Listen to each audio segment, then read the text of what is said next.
2019 నుంచి 2024 దాకా జగన్మోహన్ రెడ్డి గారి పరిపాలనలో ఏది సీమ సిటుక్కుమన్నా గానీ గందరగోళం సృష్టించేవాళ్ళు. అక్కడ అమ్మాయిలకి రక్షణ లేదు, మహిళలకు రక్షణ లేదు, మా పార్టీ కార్యకర్తలకు రక్షణ లేదని అసలు మామూలుగా కాదు గందరగోళం సృష్టించేవాళ్ళు.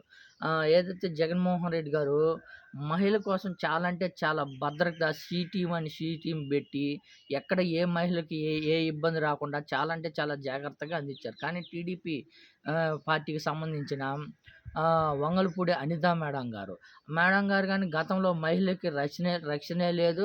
అసలు మహిళకి ఎటువంటి రక్షణ లేదు. రాష్ట్రంలో మహిళలు జీవించాలంటే అసలు బతికే ఛాన్సే లేకుండా పోయింది. రక్షణ లేకుండా పోయిందని అసలు అంటే గందరగోళం సృష్టించిన దాఖలు గాని చాలా అంటే చాలా ఉన్నాయి.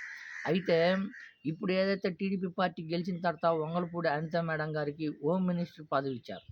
ఇచ్చిన తర్వాత ఇప్పుడు మహిళ ఏదైతే ఇచ్చిన 10 రోజులు కాకముందే మేడం గారికి సేదనుభవమే ఎదురైందని చెప్పుకోవచ్చు. నిన్న జరిగిన ఏదైతే చీరారులో ఒక యువతి బయటికెళ్ళి బహిరంగ ప్రదేశానికెళ్ళి వస్తుంటే అక్కడ ఎవరో గుర్తు తెలియని వ్యక్తులు ఆహ్, హ్మ్, హత్య చేసి హత్య చేసి మానభంగం చేశారనే విధంగా అక్కడ కనిపిస్తుంది. మొత్తానికైతే పోలీస్ సిబ్బంది మొత్తం కమిషనర్ గారు వెళ్ళి మొత్తం ఎంక్వైరీ చేసి 24 గంటల్లో మేము పట్టుకుంటాం. ఎవరైతే నిందితులని కఠిన శిక్షని ఇస్తామో అని ప్రకటించారు. మొత్తానికైతే వంగలపూడి అనిత మేడం గారు గాని వెళ్ళి కుటుంబంలో చనిపోయిన వాళ్ళని తీసుకురాలేము. ప్రభుత్వం తరపున